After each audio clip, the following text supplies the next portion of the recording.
নমস্কার বন্ধুরা, আমি শিপু মজুমদার। আমার রান্নাঘরে আপনাদের স্বাগত জানাই। বহুদিন পরে আজকে রান্নার ভিডিও করব। আজকে বানাবো রাতের খাবার, সঙ্গে থাকবে ঘুগনি আর রুটি। তাহলে দেখতে থাকুন, সঙ্গে থাকুন। এখানে নিয়েছি ডাল, আগে থেকে ভিজিয়ে রেখেছি।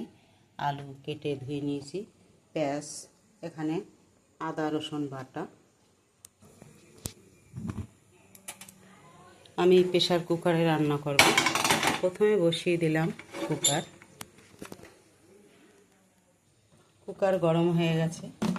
এর ভিতরে দিয়ে দেব তেল, যেহেতু একবারে রান্না করে নেব। দিলাম পরিমাণ মতো তেল। তেল গরম হয়ে গেছে, দিয়ে দেব জিরা, শুকনো লঙ্কা, তেজপাতা। একটুখানি নাড়াচাড়া দিয়ে নেব জিরাটা ভাজা পর্যন্ত। জিরা ভাজা হয়ে গেছে, দিয়ে দেব পেঁয়াজ। এতটা দেবো না, 7টা দেবো।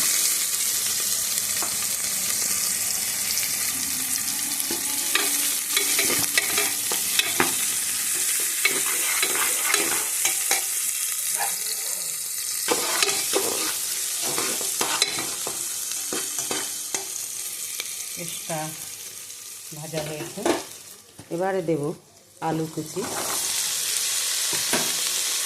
আলু কুচিটা দেওয়ার পরে একটু নাড়াচাড়া দিয়ে কষিয়ে নেব। আলুটাকে ভাজা ভাজা করে নেব।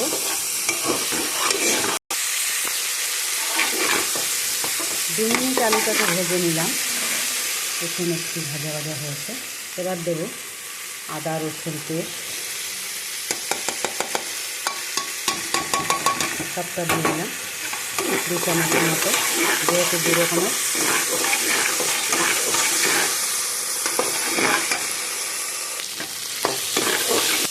এবারে দেব হলুদ, লঙ্কা, জিরে, ধনিয়ার গুঁড়ো। আর একটু কষিয়ে নেব।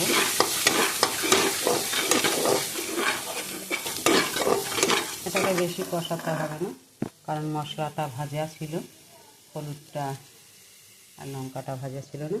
যাই হোক, এবারে দিয়ে দেবো ডাল। ডাল দিয়ে একটু নাড়াচাড়া করব। কষানো হয়ে গেছে, দেখতে পাচ্ছেন বেশ ভালো কষানো হয়ে গেছে।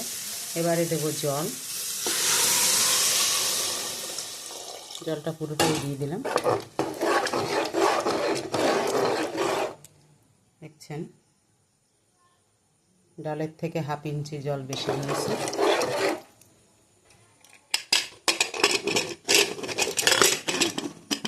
কুকারটা আটকে 5খানা সিটি মারলে হয়ে যাবে ঘুগনি। তাহলে আটকে দিলাম কুকার।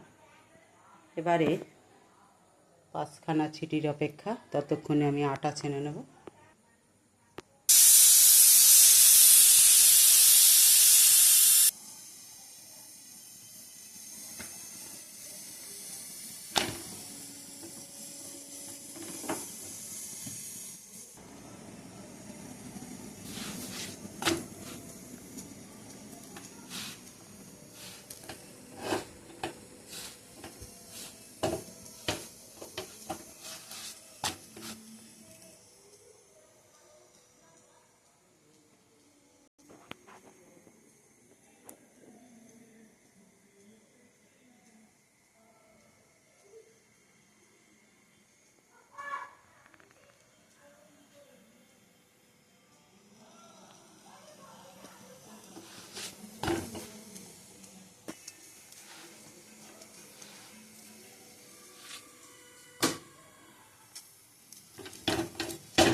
দিয়ে দেবো পরিমাণ মতো লবণ, লবণটা আগে দেওয়া হয়নি।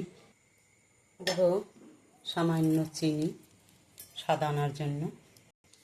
দেবো একটু গরম মশলার গুঁড়ো, দেব খানিকটা সস,